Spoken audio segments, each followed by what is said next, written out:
Bill Clinton hitting the stump in New Hampshire for his wife Hillary, and now mainstream media hyping up his performances. Her secret weapon, but who's on the ballot, Bill or Hillary? What does presidential candidate Carly Fiorina think? She joins us now. Great to have you with us on the program, Carly. Good morning. How are you all? Happy Great. New Year. Indeed. What'd you think about Bill Clinton yesterday? Bubba is back.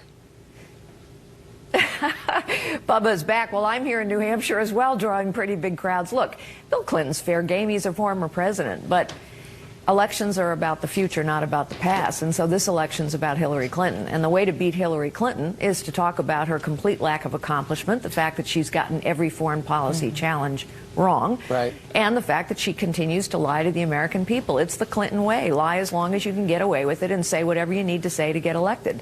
That's what I'm going to do day after day, just as I've been doing every day since I launched my campaign. Governor Christie and Governor Kasich have both said they got to do very well and be the story coming out of New Hampshire. Do you feel the same way? I need to exceed expectations, just as I have all along. When I launched my campaign in May, I was 17 out of 16. The pollsters didn't even ask my name. Nobody thought I had a chance, and here I am, drawing pretty big crowds in New Hampshire. So I think I'll exceed expectations here on the ground, as well as in Iowa and the early states.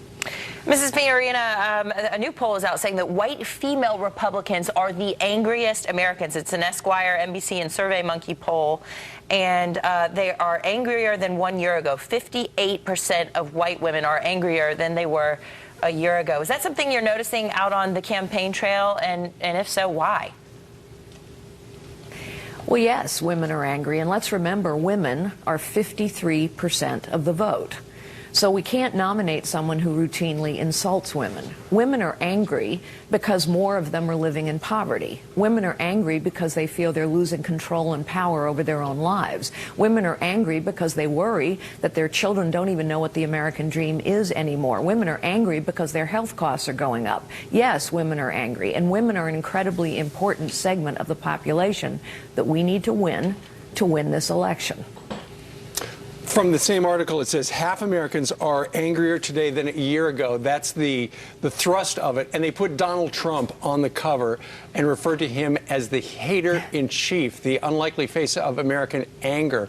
And the editor says if the Republicans know what's good for them, Donald Trump will be back in Trump Tower conducting his business as usual about a year from right now.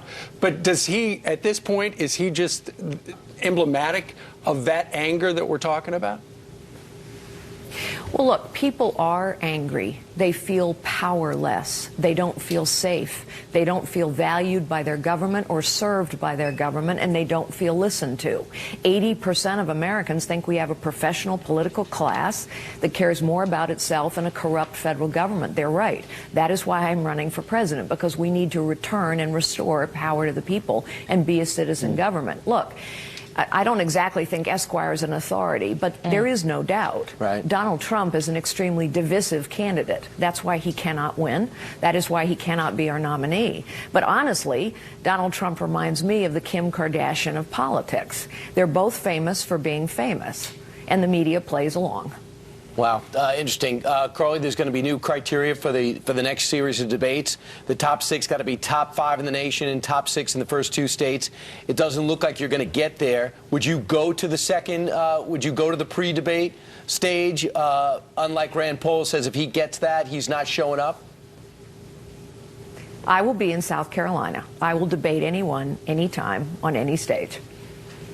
And Ms. Fiorina, you always have said that you are the best one to take on Hillary Clinton. Why, especially in these times when we're 27, 28 days away from Iowa? Well, let's just start with what we just talked about. 53% of the voting public are women. Let's also start with the fact that I am the candidate who has consistently taken Hillary Clinton on for her lies, for her lack of accomplishment, for the Clinton way, for her corruption, right from the very beginning. I have never asked for voter support because I'm a woman, although I'm proud to be one. But I am the most qualified candidate to win this job and to do this job. However, I take a very important card away from Hillary Clinton because Hillary Clinton doesn't want to talk about her lack of accomplishment. She wants to talk about the historic nature of her candidacy. Carly Fiorina, I can fight her on ground that we can win on. Thank you very much. Carly Fiorina, great. Thanks for joining us. Next, Jeb Bush. Don't go away.